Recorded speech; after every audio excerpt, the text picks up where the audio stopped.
Alhamdulillahirabbil alamin wa bihi nasta'in 'ala umuri dunya waddin, amma ba'du.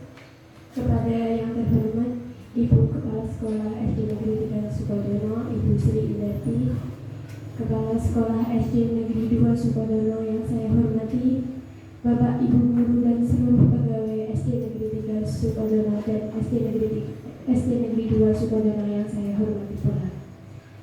Marilah kita panjatkan puji syukur kehadirat Allah Subhanahu wa Ta'ala yang mana telah melimpahkan rahmat hidayah serta inayahnya sehingga kita semua bisa berkumpul pada hari ini dengan keadaan sehat walafiat.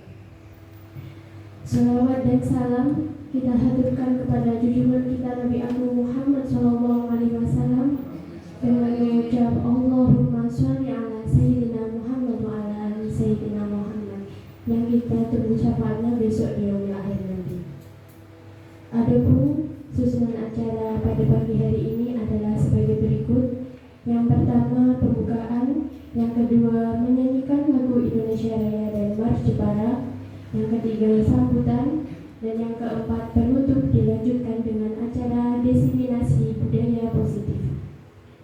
Acara pertama yaitu pembukaan. Marilah kita buka acara pada pagi hari ini dengan bacaan basmalah untuk agama lain berdoa sesuai dengan keyakinannya. Mari saya hantarkan. Bismillahirrahmanirrahim. Acara yang kedua yaitu menyanyikan lagu Indonesia Raya dan Mars Jepara yang akan dipimpin oleh Ibu Eli Kristiani. Kepadanya disilakan. Hadirin dimohon berdiri.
Dilanjutkan Mars Jepara.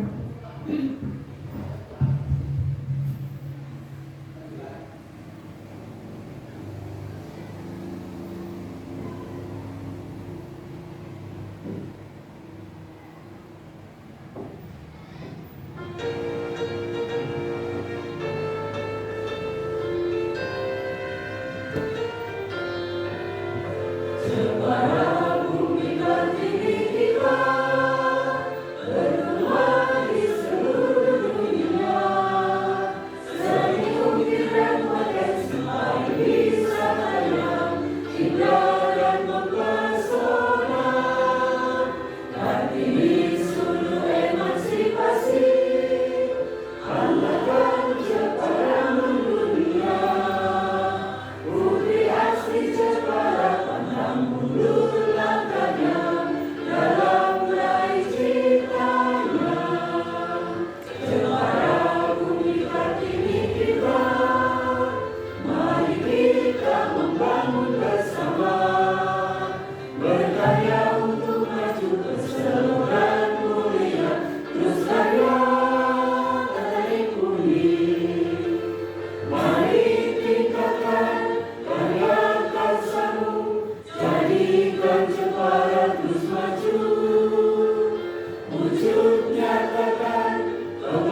Sukodono.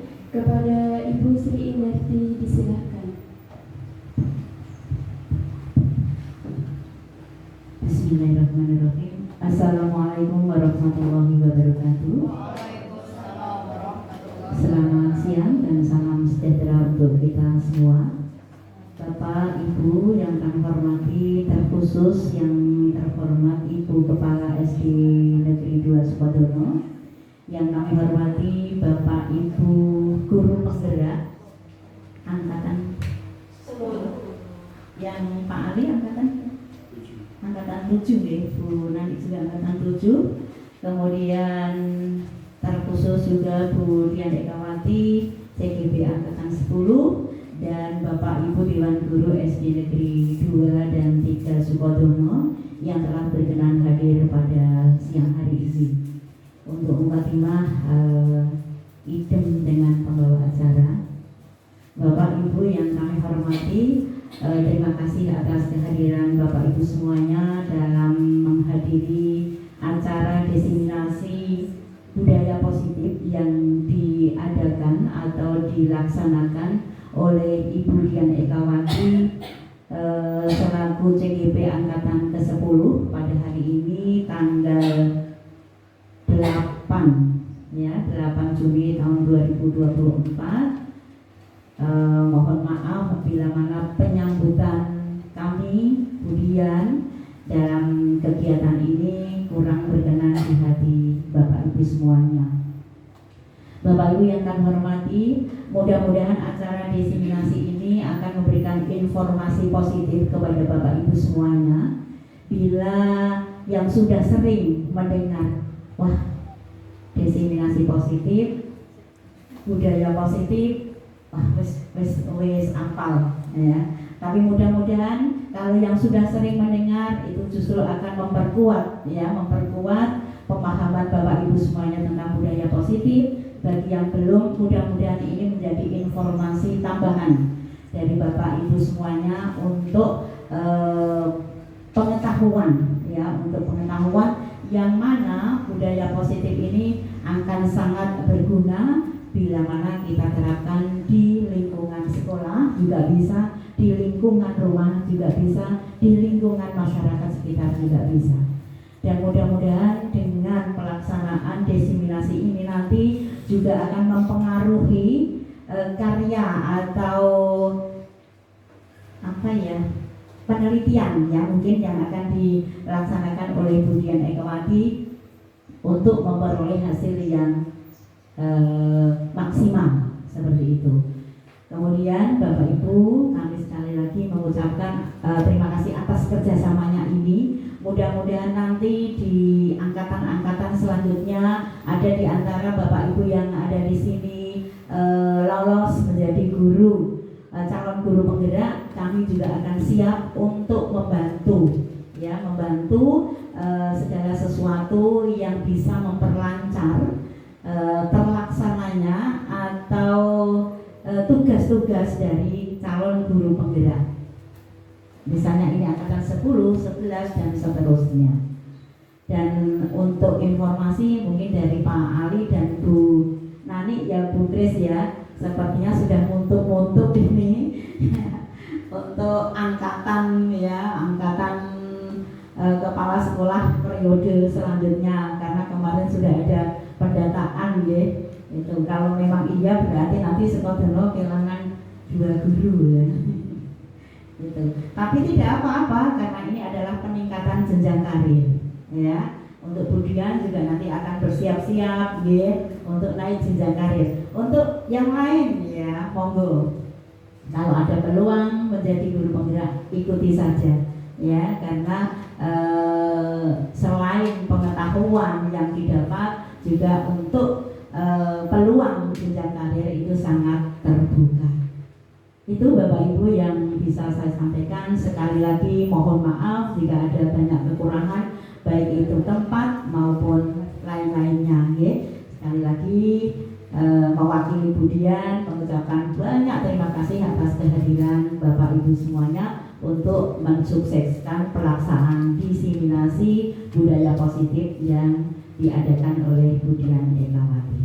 Hanya itu Bapak Ibu yang bisa saya sampaikan. Terima kasih. Bila ada kekurangan mohon maaf. Wabillahi taufiq wal hidayah. Wassalamualaikum warahmatullahi wabarakatuh.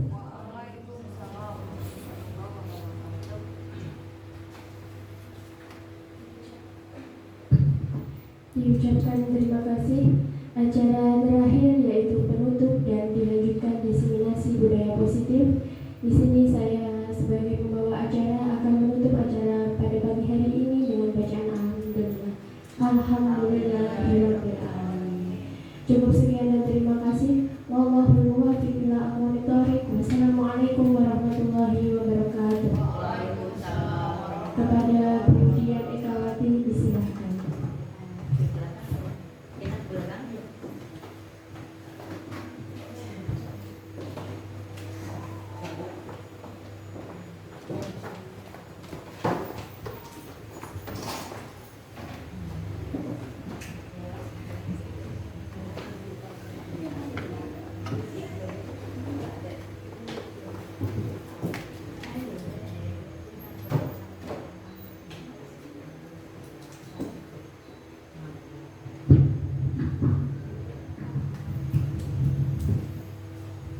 Ya, selamat pagi Bapak Ibu semuanya.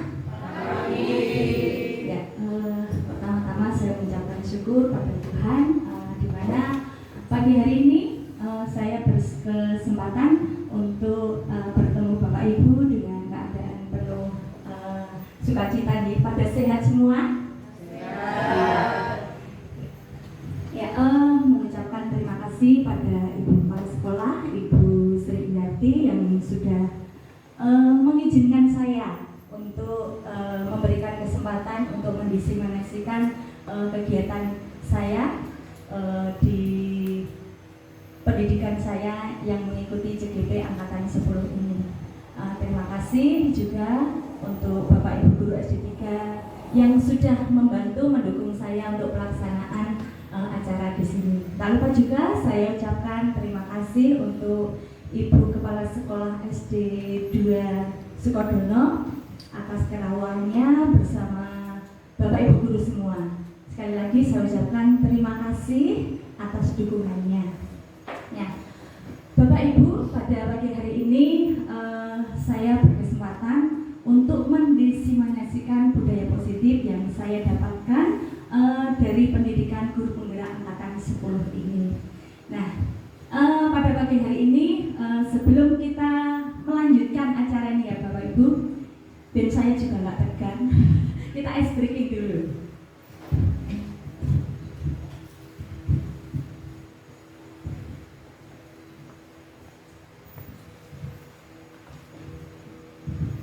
Ya, untuk ice breaking ini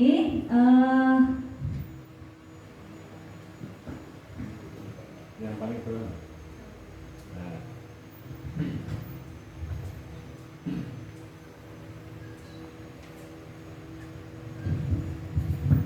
Ya, untuk ice breaking ini nanti ikuti instruksi saya dan lakukan kata kuncinya guru berkata. Ya, ikuti instruksi saya dan lakukan kata kuncinya guru berkata. Paham ya? Senyumnya dong. Ya, siap semua? Ya, supaya nantinya apa? Nanti kita mengikuti acara ini kita bisa konsentrasi penuh. Nah, saya mulai ya. Guru berkata, silakan berdiri.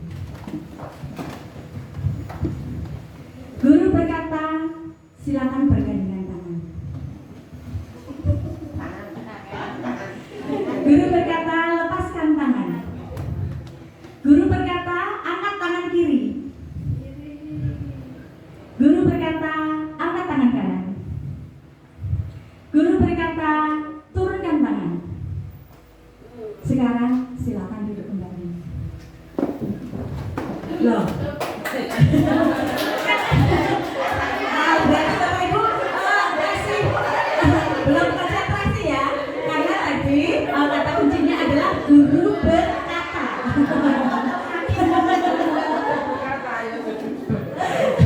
Iya, jangan dulu ya. Kita mulai lagi ya, biar konsentrasi kita. Iya. Yang masih ini tadi Bu Vita.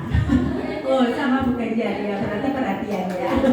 Terima kasih. Kita mulai sekali lagi biar kita lebih konsentrasi. Guru berkata, silakan berdiri. Guru berkata, satu langkah ke kiri. Guru berkata, satu langkah ke kanan. Guru berkata, pegang hidung. Guru berkata, pegang dahi. Guru berkata, pegang mulut. Guru berkata, silakan duduk kembali. Tadi kan sudah ada guru berkata kan? Ah, berarti tidak konsentrasi ya. Konsentrasinya kurang ya. Oke, ya terima kasih sekali lagi, tepuk tangan untuk guru hebat semuanya. Ya Bapak Ibu, pada pagi hari ini saya akan memaparkan tentang diseminasi budaya positif. Nah, tapi perkenalkan dulu tentang CGP saya. Saya di sini belajar tidak sendirian. Saya ditemani oleh fasilitator Bu Cahyani Oktaviani dan pengajar praktek yaitu Pak David Suryanto.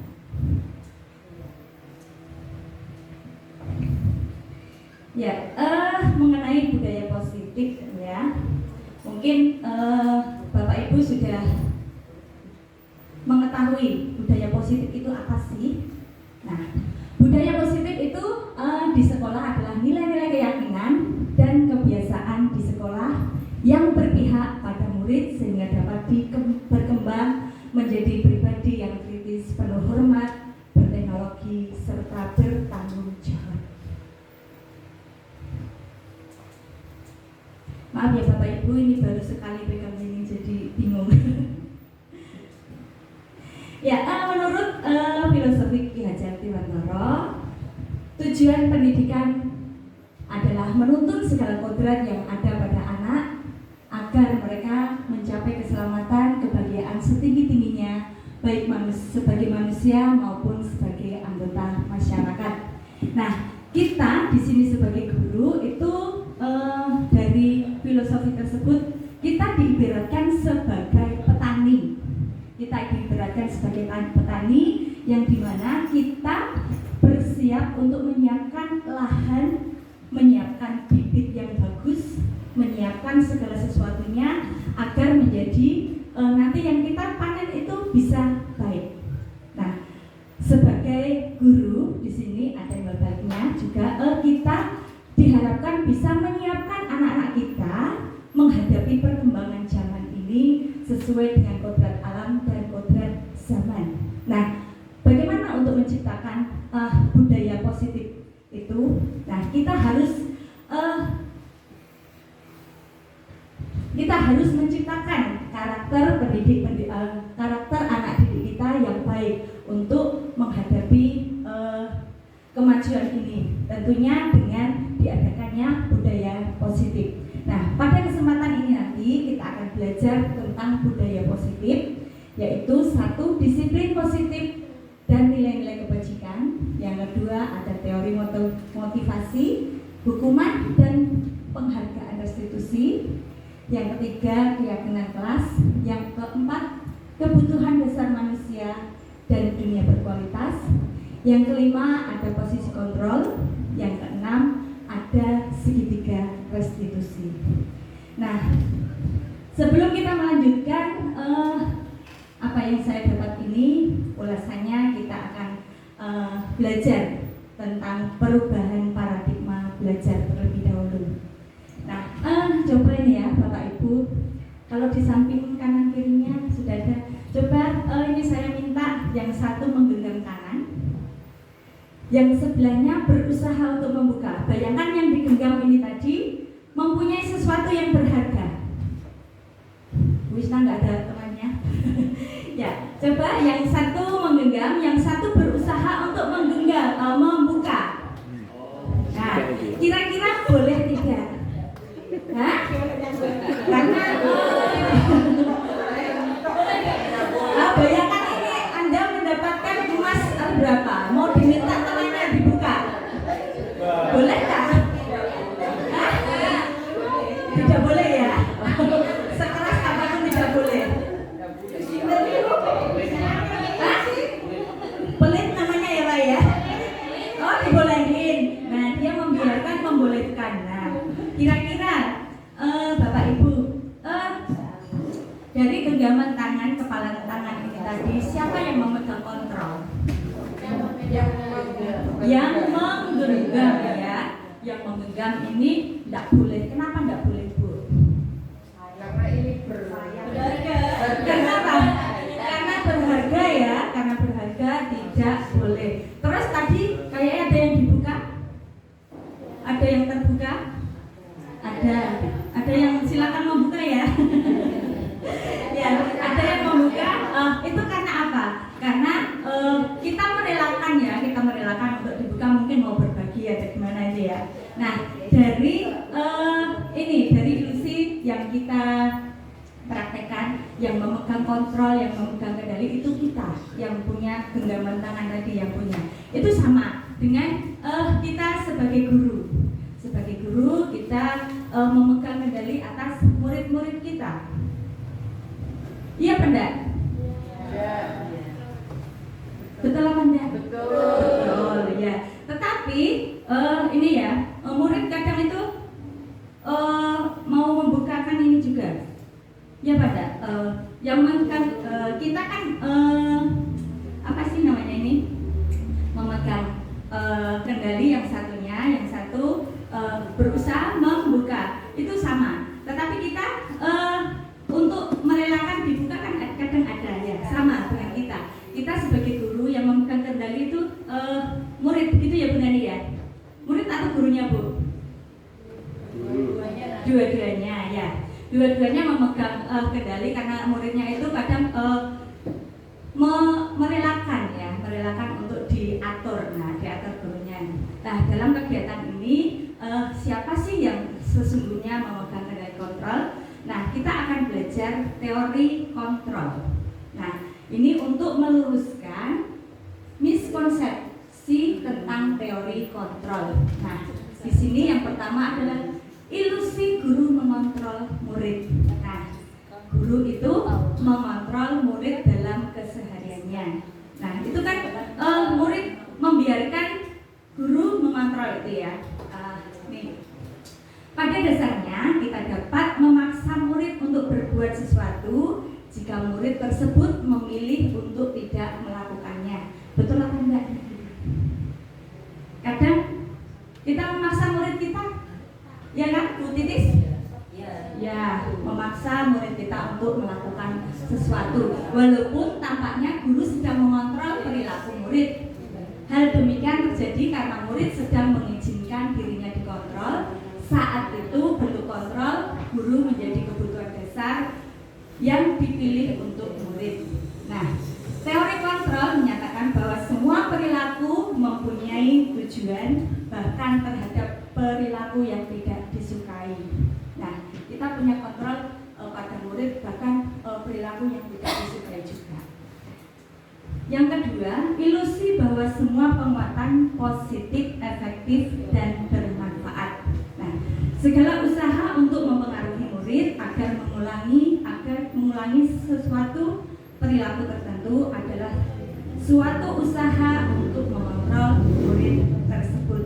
Nah, dalam jangka waktu tertentu, kemungkinan murid tersebut akan menyadari dan mencoba untuk menolak bujukan kita atau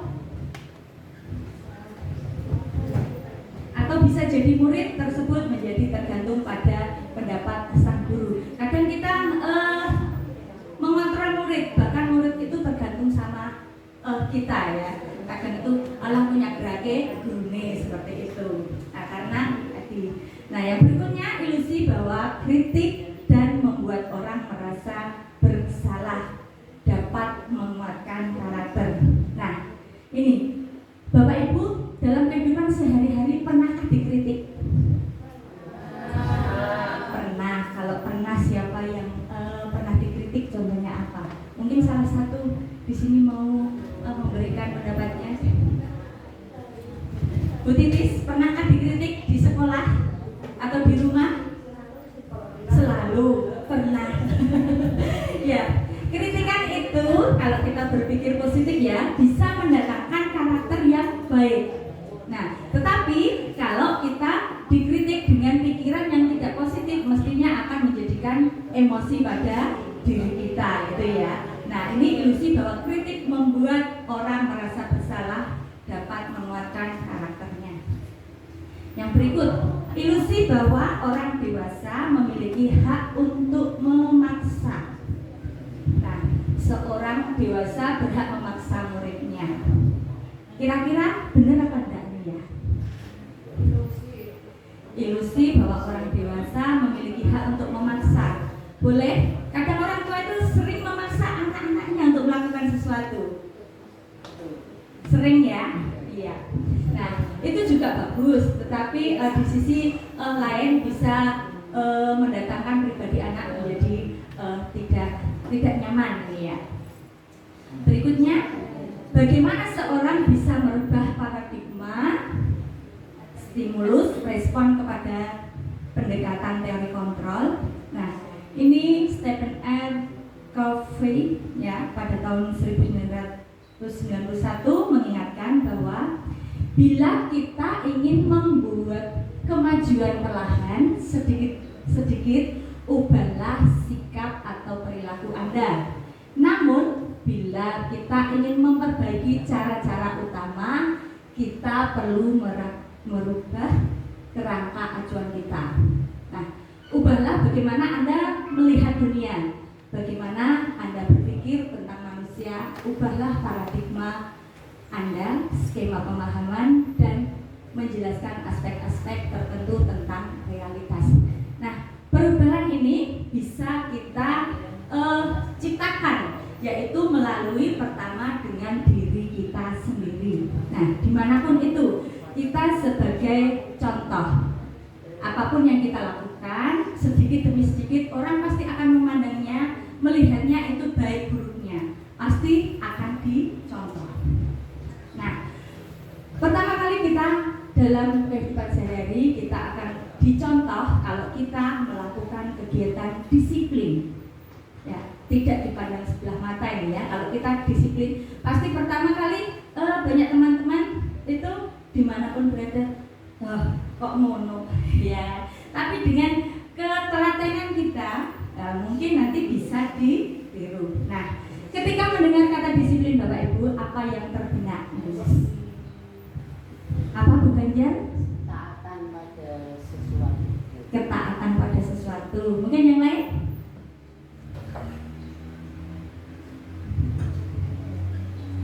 Apa yang terbenak di Bapak Ibu tentang kedisiplinan? Keteraturan, patuh gitu ya. Terus ada lagi apa? Mungkin Bu In, untuk disiplin apa ini? Bisa diberikan masukan Bu, yang terdengar kata disiplin itu yang pertama kali di benaknya apa gitu? Ya, komitmen ya buat saya itu. Iya, komitmen. Maka kita akan dengan sendirinya akan disiplin. Iya, terima kasih Bu. Iya, disiplin menurut Bu In adalah komitmen ya, komitmen dari diri sendiri. Kalau kita sudah memulai komitmen itu dari diri kita sendiri, pastinya kita akan konsisten, gitu ya Bu ya, akan konsisten. Apalagi kalau kita mau mengajak rekan-rekan yang lainnya. Nah, kata disiplin juga sering dihubungkan dengan hukuman, padahal itu sungguh berbeda. Nah, karena belajar tentang disiplin positif tidak harus memberikan hukuman. Justru itu adalah salah satu alternatif terakhir dan bila perlu tidak digunakan sama sekali. Nah, ini jujur Bapak Ibu, kalau di sekolah kita mendisiplin anak-anak dengan apa? Kadang kita memberi hukuman ya, ben kapok gitu ya. Nah, iya, karena sekarang tidak diperbolehkan, tapi jarang sekali yang masih ingat itu juga Bu. Kadang kita memang lupa memberikan hukum lah. Lah kapok gitu kan. Nah, sekarang jarang sekali ya. Dalam budaya kita, makna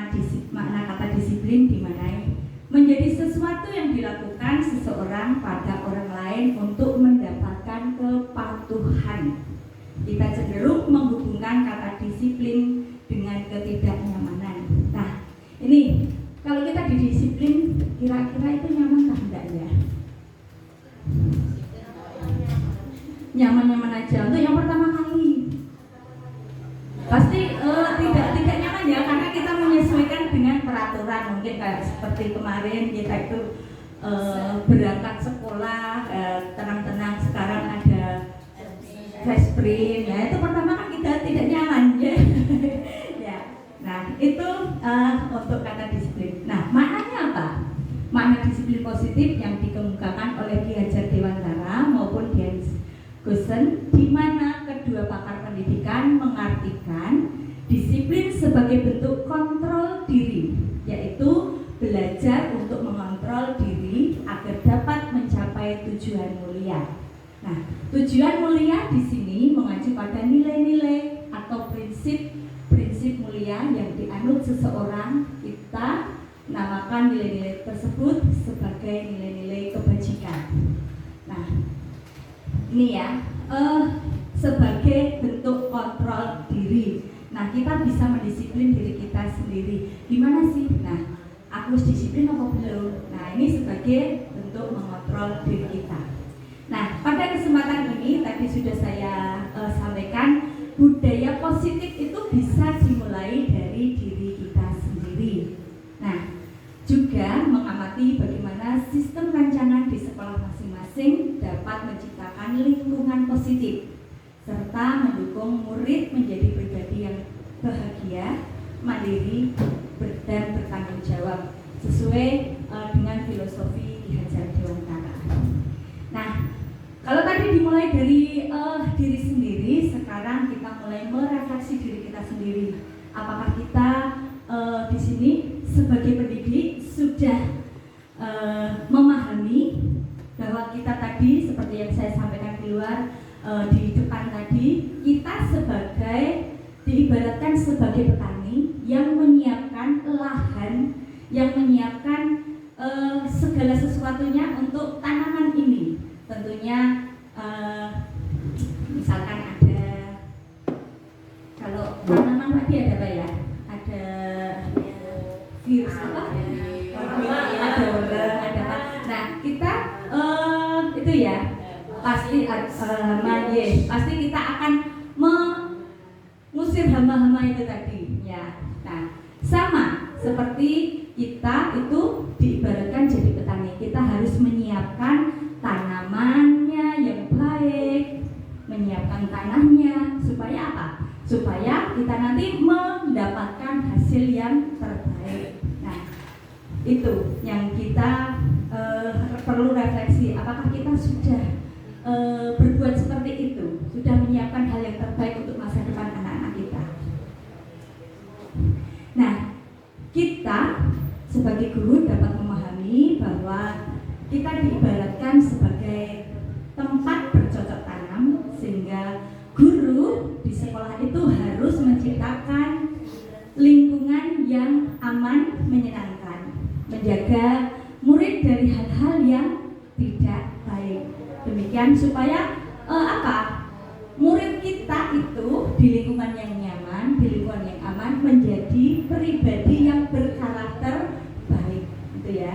Nah, kita sebagai pendidik wajib menyiapkan karakter-karakter untuk murid-murid kita. Nah, salah satu tanggung jawab sebagai guru di sini yaitu menciptakan lingkungan yang positif. Nah, kita jadi satu dengan yang lain itu bisa saling mendukung, sehingga nanti akan tercipta budaya positif. Tadi kan adalah kebiasaan-kebiasaan yang baik. Nah, sehingga kebiasaan yang baik ini nanti akan menumbuhkan karakter anak di masa depan, sehingga melalui karakter yang baik, kebiasaan tadi itu membentuk sebuah budaya positif di sekolah. Nah, ini apa makna disiplin? Kita nanti belajar juga disiplin dan nilai-nilai kebajikan universal. Yang pertama, makna disiplin positif tadi. Nah, kalau tadi disiplin itu dimaknai ada peraturan juga, tadi ada komitmen, itu ya. Ini tata tertib juga patuh, sesuatu dilakukan seseorang untuk mendapatkan kepatuhan. Disiplin positif yang dimaksud adalah disiplin diri yang memiliki motivasi internal. Nah, ini tugas Bapak Ibu adalah memberikan motivasi bagi anak-anak kita yang motivasinya dari dalam diri supaya apa? Tercipta budaya positif tadi ya. Jadi kita memberikan pengaruh pada anak didik kita supaya dia punya motivasi yang dari dalam dirinya sendiri. Jadi tidak hanya motivasi dari luar. Contohnya setiap hari dia training, dielingake terus gitu ya. Nanti kita akan belajar tentang keyakinan kelas yang dari dalam diri sendiri tadi. Ya, disiplin positif ini adalah cara menerapkan disiplin bertujuan untuk menumbuhkan kesadaran. Nah, kesadaran ini keterampilan sosial, rasa bertanggung jawab pada anak tanpa kekerasan, ancaman, hukuman maupun hadiah. Nah, jadi kalau anak-anak kita sudah menerapkan disiplin positif ini, jadi anak-anak itu tidak harus diengkeringin tiap hari dari dalam diri sendiri. Tadi ya, ada motivasi intrinsik, bukan ekstrinsik. Nah, kita akan mempelajari juga teori motivasi, hukuman, dan penghargaan serta restitusi. Nah, untuk menciptakan kedisiplinan ini perlu adanya motivasi ya. Untuk menghindari ketidaknyamanan atau hukuman, itu ada motivasi dari perilaku manusia. Yang pertama, menghindari ketidaknyamanan atau hukuman. Contohnya, apa yang akan terjadi bila saya tidak melakukannya? Itu adalah motivasi eksternal. Nah, bila anak-anak melakukan kesalahan, aku tidak melakukan ini, nanti gimana? Apa akibatnya? Nah, itu karena adanya peraturan, jadi motivasinya dari luar. Motivasi yang kedua yaitu untuk mendapatkan imbalan dan penghargaan dari orang lain. Nah, ini sama termasuk motivasi eksternal. Nah, karena ada ini ya, apa yang akan saya dapatkan? Karena ada keinginan untuk mendapatkan itu. Nah, itu termasuk motivasi yang dari luar. Yang berikutnya, untuk menjadi orang yang mereka inginkan dan menghargai diri sendiri dengan nilai-nilai yang mereka punya. Nah, contohnya ini adalah saya akan menjadi orang seperti apa sih kalau saya tidak melakukannya. Nah, ini yang perlu kita gali, yang perlu kita terapkan pada diri anak-anak supaya anak-anak ini mempunyai motivasi internal, yaitu tujuannya untuk disiplin positif. Dan kalau tidak ada yang mengingatkan apapun itu, anak-anak itu tumbuh pikirnya dari dalam sendiri dan melakukan disiplin tadi. Nah, tadi sudah disebutkan disiplin itu bisa terjadi karena hukuman. Nah, Bapak Ibu, kalau tadi hukuman ya, kalau hukuman itu sifatnya tidak terencana atau tiba-tiba.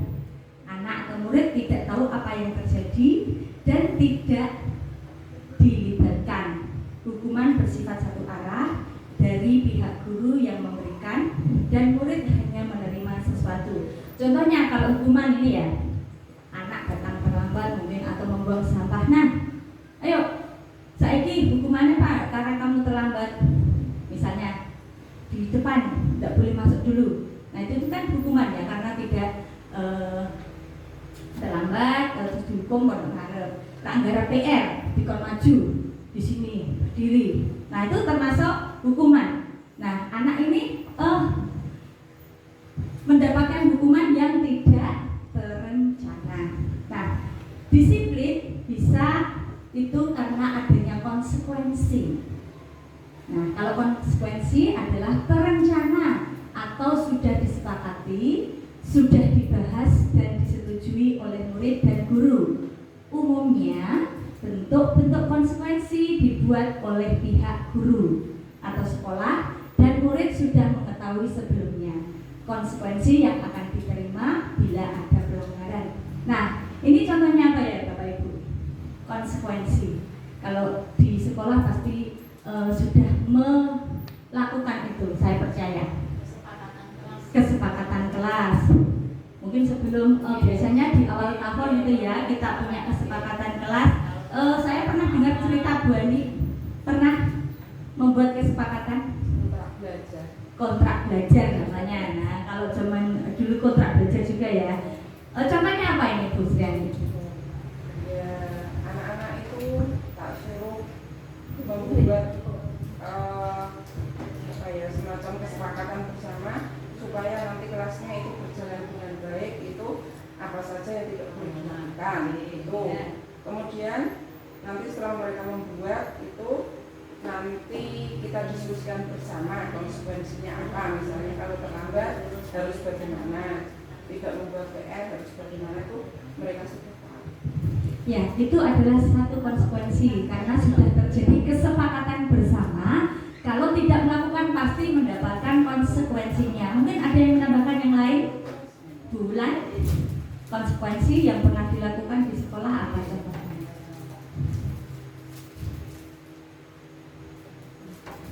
Kalau dulu saya pernah menerapkan juga anak-anak itu sudah pada rembuk, nek orang nggarap PR ada dendanya juga. Nah, dendanya juga sudah kesepakatan kelas. Nanti dendanya untuk apa? Gitu. Jadi ada alurnya juga. Yang penting ini tidak menyakiti satu dengan yang lain. Itu ada konsekuensi karena murid sudah tahu apa yang akan terjadi nanti ya. Itu karena kesepakatan bersama. Nah, yang berikutnya, disiplin positif atau budaya positif itu terjadi karena restitusi. Nah, apa sih restitusi? Mungkin Bapak Ibu sudah pernah mendengar ya.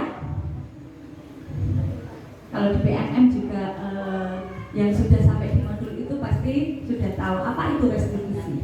Restitusi adalah proses menciptakan kondisi bagi murid untuk memperbaiki kesalahan mereka sehingga mereka bisa kembali pada kelompok mereka dengan karakter yang lebih kuat. Restitusi juga adalah proses kolaboratif yang mengajarkan murid untuk mencari solusi dan masalah dan membantu murid berpikir tentang orang seperti apa yang mereka inginkan dan bagaimana mereka harus memperlakukan orang lain. Nah, jadi budaya positif ini bisa terjadi karena restitusi. Nah, restitusi ini adalah proses memperbaiki kesalahan. Nah, ini dengan cara-cara yang baik, yaitu anak dipanggil secara sendiri, ditanyai apa yang terjadi gitu ya. Kita menstabilkan identitas mereka, ditanyakan kenapa, alasannya apa melakukan itu, pasti punya tujuan. Nah, anak dalam penanganan restitusi ini ditanya kira-kira kalau melakukan itu nanti bisa membuat orang lain nyaman enggak? Membuat dirinya nyaman enggak? Kita tanyakan, kita cari solusinya. Nah, solusi itu dari diri anak sendiri. Nah, itu adalah salah satu restitusi. Restitusi membantu murid menjadi lebih memiliki tujuan, disiplin positif, dan memulihkan dirinya setelah berbuat salah. Nah, jadi anak-anak kalau berbuat salah, biasanya kita kan kalau ada anak salah langsung dipanggil sini ya, langsung dipanggil, ditanyai. Nah, dengan begitu anak-anak pasti nanti ini ya, malu dengan temannya karena sudah berbuat salah. Nah, itu hal-hal yang sudah kita sering lakukan. Nah, ini dengan penerapan segitiga restitusi ini, nantinya anak yang berbuat masalah, yang berbuat kesalahan ini merasa tidak bersalah, dan nanti setelah kembali melakukan kesalahan itu dia balik bersama komunitasnya dengan rasa yang aman, karena penanganan guru ini tadi dengan cara-cara tadi mencarikan solusi bagi dirinya. Bagaimana untuk kesalahan ini supaya tidak terulang dengan dia tidak berbuat seperti itu lagi. Nah, Bapak Ibu, selanjutnya yaitu hukuman, konsekuensi, dan restitusi. Nah, ini dari akibat hukuman, konsekuensi, dan restitusi ini nanti akan mengakibatkan identitas murid yang gagal dan identitas murid yang sukses. Kalau di sini kita lihat apa sih akibatnya dari hukuman. Nah, sesuatu yang menyakitkan harus terjadi. Nah, anak-anak mendapatkan hukuman, pasti dia merasakan sakit karena hukumannya tadi kan secara tiba-tiba, kaget kan, mestinya menjadikan atau memberikan ada luka batin. Nah, itu ya. Nah, konsekuensi itu sesuatu harus terjadi karena tadi dia melakukan kesalahan, sudah tahu konsekuensinya. Misalnya tadi kalau tidak mengerjakan PR, ada konsekuensinya apa? Disuruh mengerjakan di luar, itu kan sudah konsekuensi, sudah ada kesepakatan bersama. Tetapi kalau restitusi itu adalah merupakan pilihan. Nah, jadi bisa dirembuk gitu ya, jadi bisa baik. Nah, begitu juga hukuman tidak nyaman untuk murid, untuk anak untuk jangka panjang. Nah, anak dibuat menjadi tidak nyaman. Bisa jadi anak-anak ini kalau kita dapatkan hukuman mestinya perasaannya ada rasa dendam, ya, ada rasa malu, ada rasa marah. Nah, ini secara berkepanjangan pasti diingat-ingat. Aku untuk hukuman waktu dulu seperti ini. Nah, kalau konsekuensi murid ini dibuat tidak nyaman juga, tetapi dalam jangka waktu yang pendek. Nah, dengan restitusi menguatkan anak murid untuk dalam jangka waktu yang sangat panjang. Berikutnya, akibat dari hukuman, korban mendapatkan keadilan. Nah, contohnya ini ya, korban mendapatkan keadilan.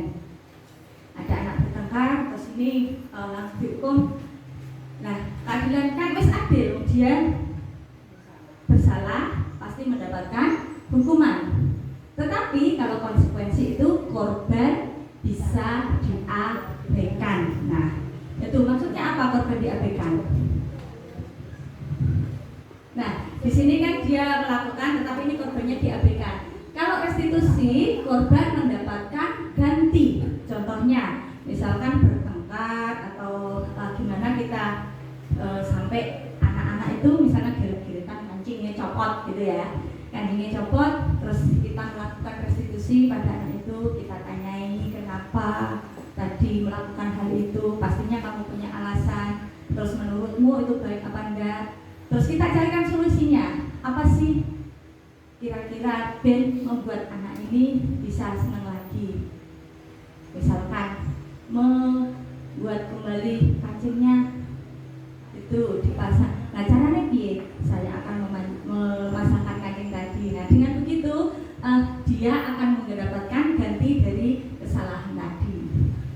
Nah, sebagai akibat dari hukuman juga murid atau anak akan tersakiti. Pasti tadi ya, karena dengan sesuatu yang tiba-tiba gitu ya. Berikutnya, murid atau anak dibuat tidak nyaman tadi untuk konsekuensi. Nah, misalnya contoh, pastinya tidak nyaman kan kalau dia mengerjakan PR di luar, itu sudah kesepakatan surat pihak karo kancane tidak nyaman. Kalau restitusi pasti anak akan mendapatkan penguatan karena diberikan tadi dia mencari solusi sendiri, dikuatkan oleh guru, apa sih maksudnya. Nah, itu dengan penanganan restitusi. Terus berikutnya, akibat dari hukuman itu bisa menjadikan perilaku agresif pasif meningkat. Nah, seperti tadi. Nah, dia menerima hukuman. Pasti anak tadi dengan secara tiba-tiba marah, ya kan? Kadang itu kita nangani anak di kelas juga yang bertengkar, dikuandani, malah ngamuk, nah, dia malah semakin agresif. Ya kan enggak, Bapak Ibu menemukan yang begitu enggak? Apa muridnya anteng semua? Ada yang gitu ya. Pastinya di setiap sekolah itu ada yang seperti itu. Dia agresif.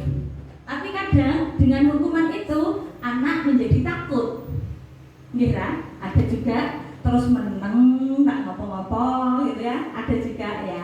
Itu adalah akibat dari hukuman juga. Nah, dengan konsekuensi itu ada penguatan hanya kandani, manut.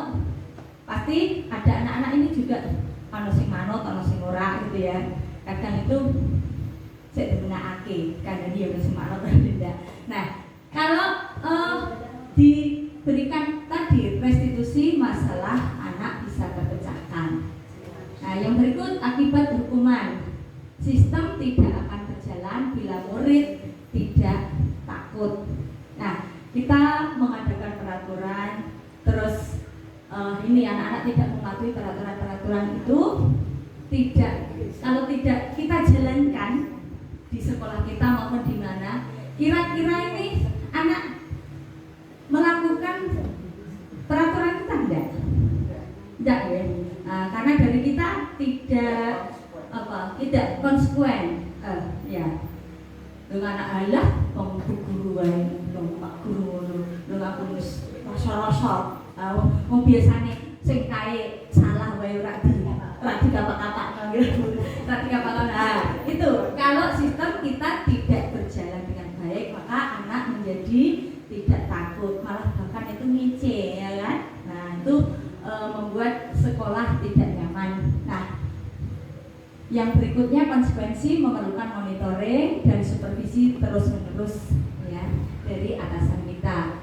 Kalau restitusi, murid belajar bertanggung jawab untuk perilakunya. Nih, yang berikut, kalau kita tadi sudah ya mendengar penjelasan saya, ini saya ajak Bapak Ibu, kira-kira ini termasuk apa ya? Termasuk hukuman atau konsekuensi. 1. Mencatat 100 kali di dalam buku kalimat saya tidak akan terlambat lagi karena terlambat ke sekolah. Kira-kira ini termasuk hukuman atau konsekuensi? Hukuman. Kalau dilihat di sini anak kan tidak anak terlambat sekolah. Nah, di sini mencatat 100 kali di dalam buku kalimatnya saya tidak akan terlambat lagi. Hukuman apa konsekuensi? Hukuman yang di dalamnya ada konsekuensinya. Dia harus, ya itu saya tidak akan terlambat lagi. Nah, konsekuensi. Jadi itu konsekuensinya dia. Nah, sekarang yang berikutnya, lari mengelilingi lapangan basket 2 kali karena terlambat hadir di sekolah.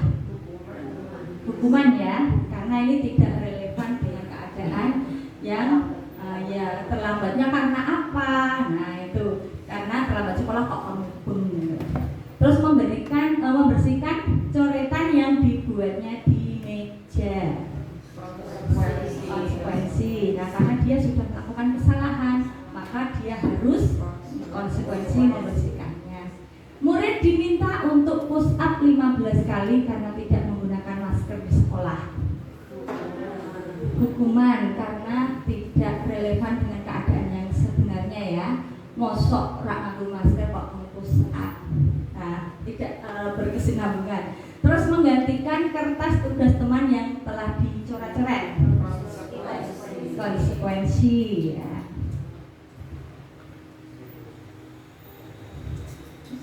Ya, berikutnya berjemur di lapangan basket pukul 12 siang karena mengobrol dengan teman. Hukuman ya, tidak relevan ya. Murid diminta bertelanjang kaki sepanjang hari karena tidak menggunakan sepatu warna hitam sesuai peraturan sekolah. Tidak pas, itu namanya hukuman juga ya. Berikutnya, berdiri di depan kelas sambil mengangkat kaki 1 karena tidak bisa menjawab pertanyaan. Hukuman ya. Membersihkan tumpahan air di meja. Tulis karena tersenggol pada saat belajar. Konsekuensi.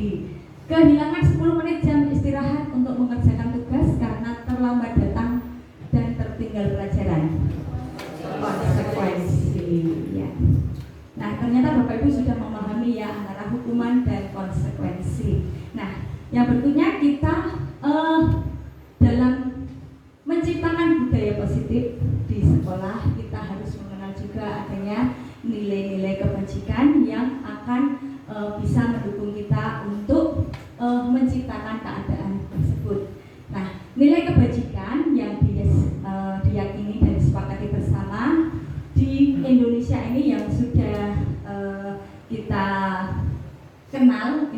adalah profil pelajar Pancasila. Nah, profil pelajar Pancasila itu, nah ada apa saja? Beriman, bertakwa pada Tuhan Yang Maha Esa, berakhlak mulia, mandiri, bernalar kritis, berkebinak global, bergotong royong, dan kreatif.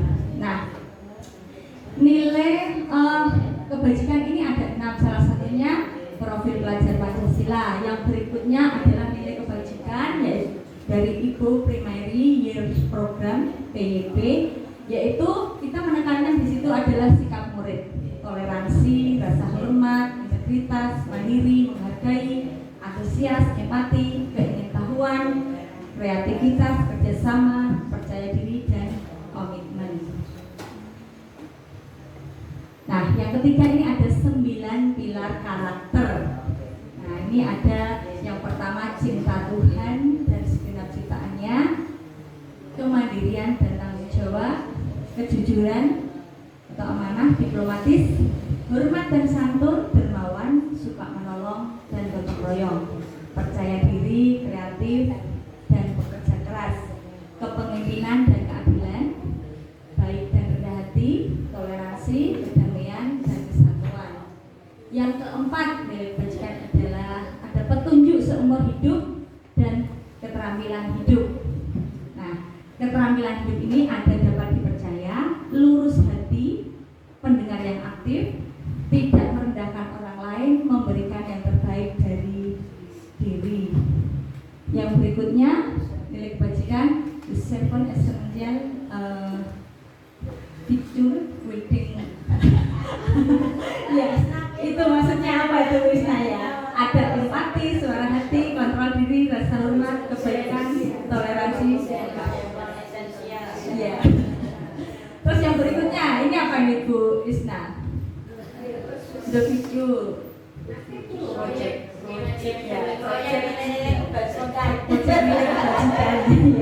Nah, itu ada banyak sekali proyek-proyek kebajikan ini ya. Ada peduli, keterus-terangan, kebersihan. Nah, ini kayak malah dituliskan semua dari ke-6 kebajikan tadi ya.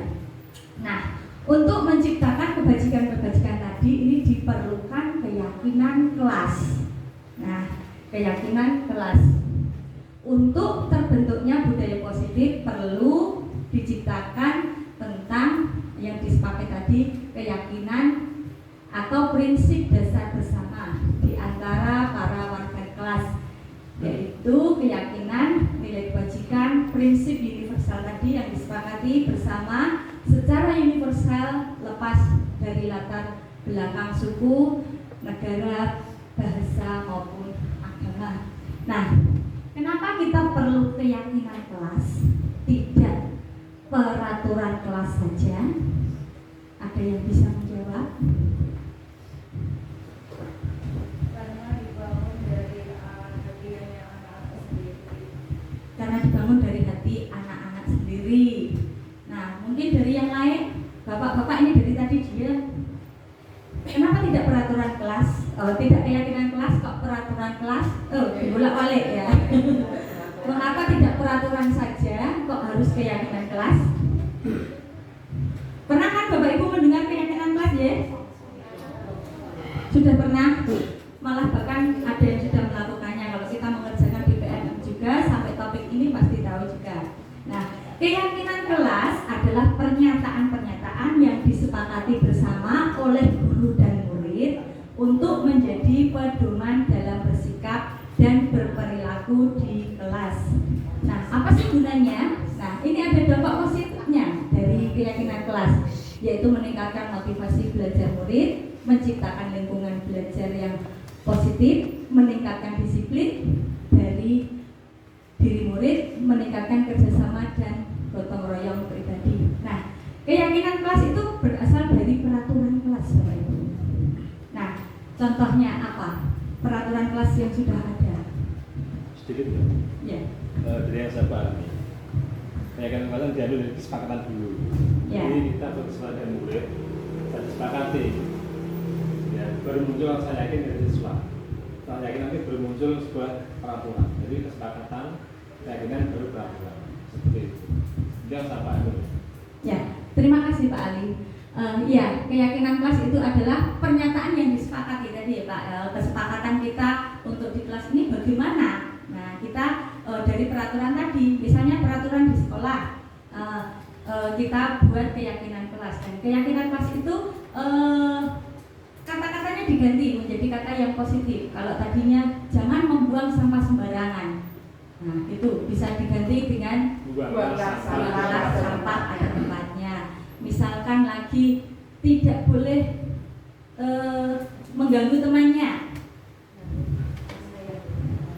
Sayangi teman. sayangi teman. Nah itu ya, itu keyakinan kelas. Nanti untuk keyakinan kelas bisa disepakati bersama dengan. Nah, keyakinan kelas yaitu pembentukan ini bersifat abstrak seperti tadi yang sudah saya sampaikan. Misalnya kalau peraturan kelas tadi kan dilarang berecek, dilarang ngomong, itu kalau dibuat keyakinan kelas apa? Berbicara dengan santun. Terus lagi misalkan dilarang mencontek.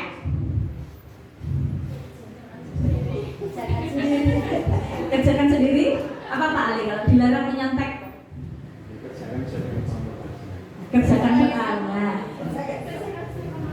Kerjakan dengan sesuai dengan kemampuannya.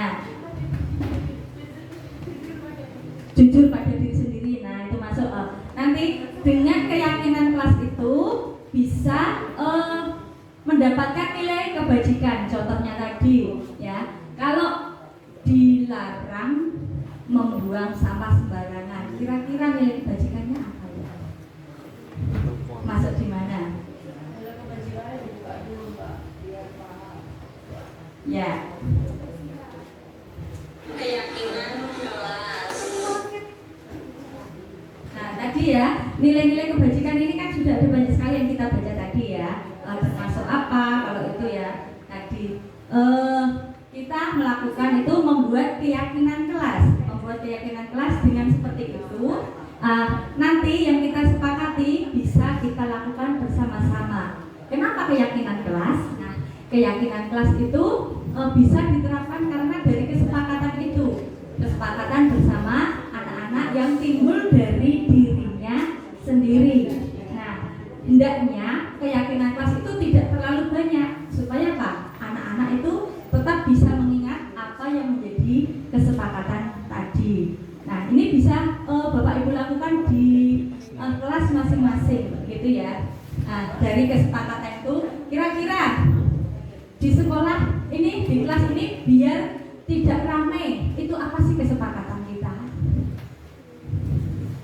Kalau tadi peraturannya dilarang bicara sendiri. Nah, kita buat keyakinan kelas, jadinya apa?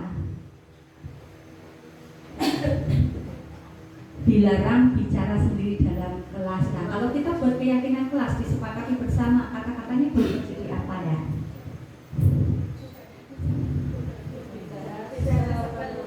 Berbicara seperlunya. Terus tadi misalkan lagi dilarang mencontek. Nah, itu. Terus kalau dijadikan keyakinan kelas, jujur ya, jujur. Nah, itu jadi singkat tapi nanti bisa dipahami anak dan dia itu karena keyakinannya sendiri. Nah, ini kemarin saya juga sudah melakukan pembuatan keyakinan kelas. Anak-anak membuat sendiri dan kemarin itu kita sepakatan juga. Sebenarnya saya sudah pernah melakukan juga waktu sebelum ini karena di topik PMM itu dia anak-anak memberikan ini menuliskannya terus ditempel itu. Jadi situ ada yang sudah silakan ditempel.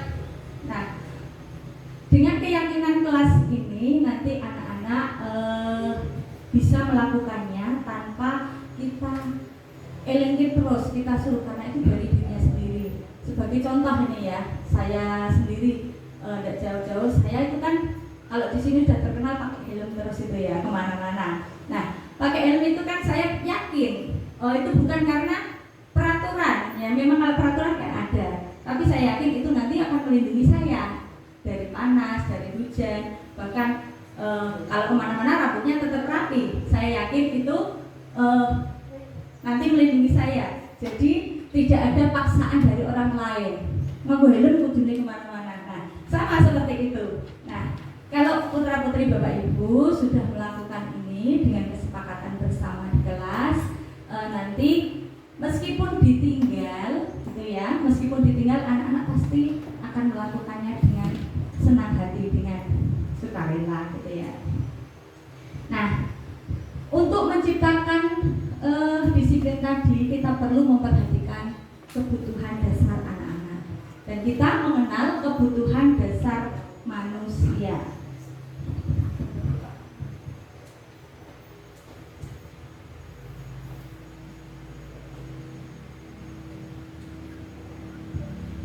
Nah, ini mestinya tadi ada gambarnya di situ. Kok hilang? Nah, kebutuhan dasar manusia itu ada 5 Bapak Ibu. 1, kebutuhan bertahan hidup. Nah ini munculnya kebutuhan bertahan hidup. Jadi manusia butuh bertahan untuk hidup. Nah, di sini kebutuhan bersifat fisiologis untuk bertahan, misalnya kesehatan, rumah, dan makanan. Yang berikutnya, manusia juga perlu, ini kebutuhannya kasih sayang dan rasa diterima. Kebutuhan untuk diterima di mana saja. Nah, di rumah perlu kasih sayang enggak Bapak Ibu? Perlu ya, kasih sayang. Nah, anak-anak di sekolah juga perlu. Perlu disayang gurunya, perlu disayang temannya juga. Nah, ini untuk melengkapi kebutuhan dasar. Terus ada kebebasan.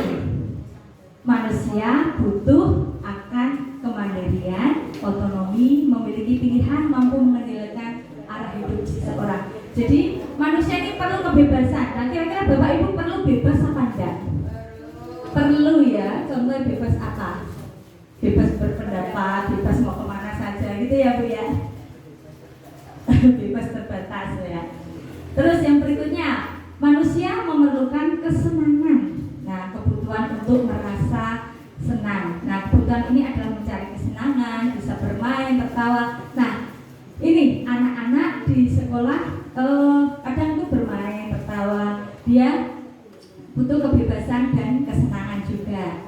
Penguasaan, kebutuhan pengakuan dan kemampuan. Nah, anak-anak perlu kebebasan dan kesenangan juga. Nah, jangan sampai kebebasan dan kesenangan itu menjadikan anak-anak ini tidak memenuhi atau terpenuhi kebutuhan yang lainnya. Kita sebagai guru itu harus mengarahkan anak-anak ini menjadi pribadi yang bertanggung jawab. Jadi tidak hanya 2 kebebasan, ini tadi ada kebebasan dan kesenangan terpenuhi, kebutuhan yang lainnya tidak terpenuhi menjadikan anak-anak ini menjadi karakter yang tidak baik. Nah, karena dengan kebutuhan yang terpenuhi ini nanti dunia menjadi berkualitas ya. Dunia kualitas itu bila guru dapat membangun interaksi yang memberdayakan dan memerdekakan murid, maka murid akan meletakkan dirinya sendiri sebagai individu yang positif dalam dunia berkualitas. Yaitu karena mereka menghargai nilai-nilai kebajikan. Nah, itu Bapak Ibu untuk menciptakan disiplin positif juga tadi kita harus memperhatikan itu kebutuhannya. Nah, kita akan berhenti sejenak biar tidak ini. Ya, Bapak Ibu saya mohon untuk berdiri sebentar. Nah, nanti boleh dilanjutkan kembali. Kita akan berhenti sebentar untuk biar kita rileks lagi. Boleh. Kita akan tepuk ya, bermain tepuk. Kalau saya bilang tepuk 1, hah? Tidak begitu Ibu. Kalau tepuk 1, pegang pundak temannya. Kanan. 2, asik-asik. 3, pipinya temannya. Boleh kita praktekkan? 1.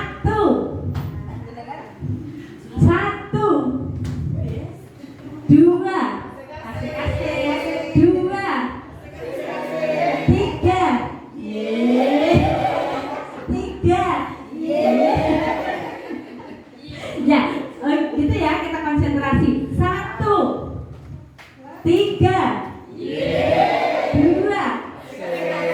1, 3, 3. Ya, terima kasih Bapak Ibu. Nanti boleh diingat-ingat ya untuk meningkatkan nilai.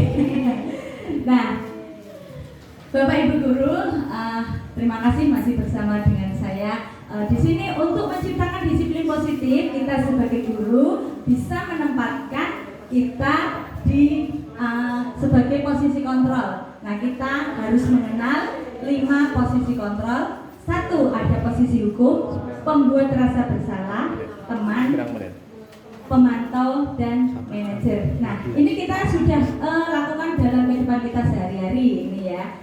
Misalnya ini sebagai penghukum, tadi bisa menggunakan hukum fisik maupun verbal. Yang kedua, kita di sekolah sebagai guru juga pernah nih ya menjadi pembuat orang merasa bersalah. Pada posisi ini biasanya guru bersuara lembut, pembuat orang merasa bersalah akan menggunakan keheningan orang yang membuat orang lain merasa tidak nyaman, bersalah atau rendah hati. Nah, contohnya seperti ini. Pembuat rasa bersalah. Kamu ini gimana sih?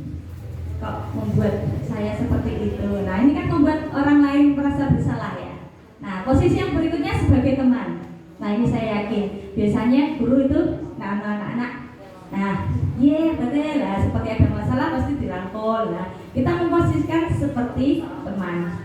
Yang keempat, kita sebagai monitor atau pemantau, yaitu memonitor berarti mengawasi. Pada saat itu kita mengawasi, kita bertanggung jawab atas perilaku orang-orang yang diawasi. Nah, contohnya kita mengingatkan, anak-anak ini peraturannya hari ini memakai baju apa. Nah, kita sebagai pemantau mengingatkan hal-hal itu kepada anak-anak kita. Nah, sebagai manajer, posisi terakhir ini sebagai manajer itu adalah posisi mentor, di mana guru berbuat sesuatu bersama dengan murid, mempersilahkan murid mempertanggungjawabkan perilakunya, mendukung murid agar dapat menemukan solusi atas permasalahan sendiri. Nah, posisi kontrol ini ada penerapan restitusi tadi ya. Kita sebagai guru diharapkan sebagai manajer adalah hal yang tepat. Posisi yang tepat sebagai posisi manajer, kita bisa melakukan kerjasama yang baik dengan siswa, memberikan mereka tanggung jawab atas perilaku, serta menemukan solusi masalah mereka sendiri. Penerapan restitusi pada posisi manajer menciptakan ini posisi manajer pada diri anak dan menjadikan identitas positif bagi murid. Nah, untuk melakukan hal yang baik tadi, kita bisa dengan tadi segitiga restitusi. Nah, untuk menciptakan disiplin tadi bisa dengan segitiga restitusi. Langkah-langkahnya, tahapannya yaitu menstabilkan identitas, validasi tindakan yang salah, menanyakan keyakinan. Nah, pada tahap ini kalau anak-anak melakukan kesalahan Bapak Ibu, jangan kita langsung adili mereka gitu ya. Seperti tadi diundang langsung ditanyakan apa, tapi kita memanggil mereka untuk mengetahui anak-anak itu mengembalikan supaya terjadi budaya positif. Nah, kita perlu melakukan itu yaitu dengan satu, menstabilkan identitas. Anak ditanya tadi seperti yang sudah saya jelaskan, ditanya kesalahannya apa, terus pasti punya alasannya apa melakukan itu, adakah cara yang efektif yang dibutuhkan. Nah, itu yang berikutnya, menstabilkan identitas. Nah, contohnya kalau kita memanggil anak itu, ya Bu Guru juga pernah kok melakukan kesalahan seperti itu, jadi tidak hanya kamu saja. Nah, itu kita menstabilkan anak. Jadi anak pada waktu berbuat salah dipanggil ora dirosodi, ya, karena kita menstabilkan tadi, menstabilkan identitasnya. Nah, kamu bukan satu-satunya loh yang melakukan itu, tapi ada yang lain juga kita bisa memberikan solusi, menanyakan dengan keyakinan kelas tadi. Nah, kira-kira kalau kamu melakukan itu tadi, itu melanggar kesalahan keyakinan kelas kita enggak?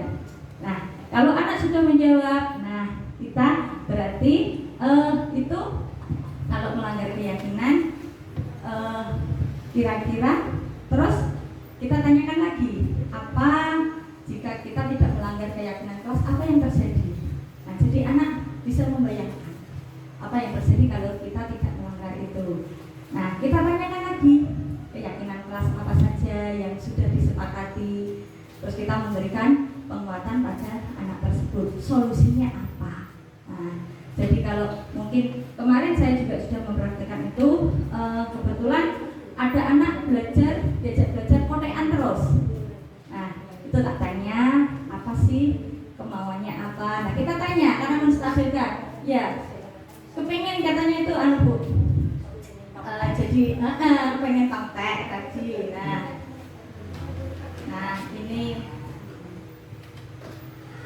Nah ini kemarin saya mempraktekkan untuk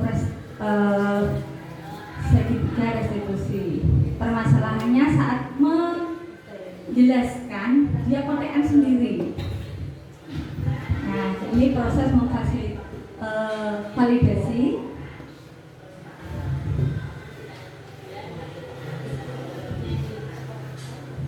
Nah, dia kotekan itu ya kotek bener ya. Ditanya katanya pengen itu bisa terinspirasi kemarin di kotekan di. Nah, terus itu kita memberikan solusi pada anak yang tadi. Ditanya solusinya apa, pengennya apa, kita memberikan arahan ya. Kita memberikan apa, terus mengingatkan, menanyakan keyakinan juga. Tuh, ini untuk yang pertama.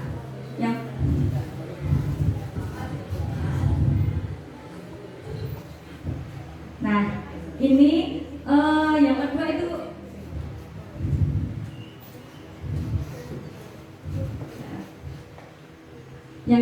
ini mempraktekkan juga ada permasalahannya ini saat ulangan dia mendapat kedapatan yang contek. Nah, kita tanyakan permasalahannya apa. Nah, itu karena dia tidak belajar. Terus kalau ngelaknya ke orang tuanya, kita berikan solusinya. Tuh.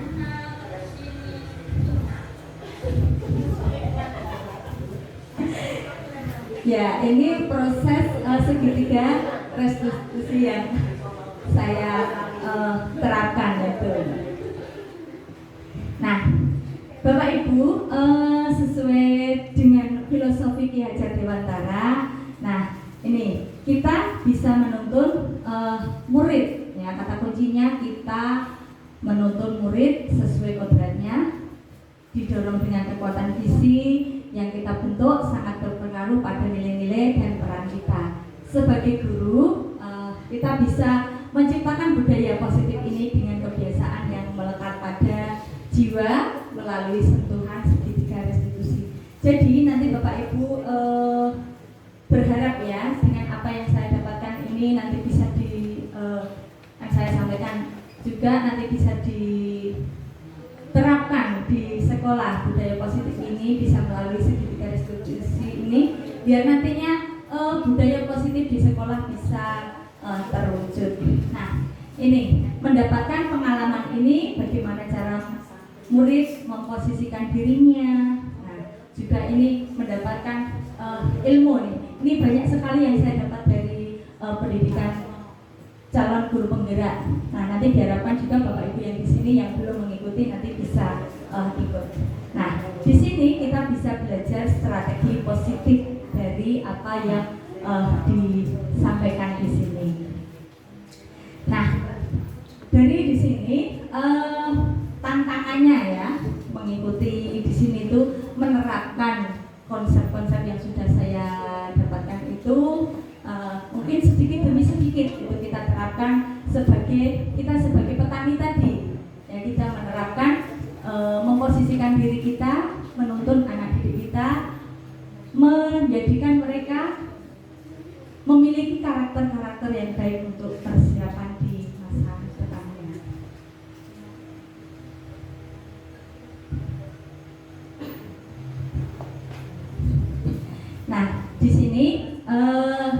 kita belajar ya dari apa yang kita dengar pada pagi hari ini.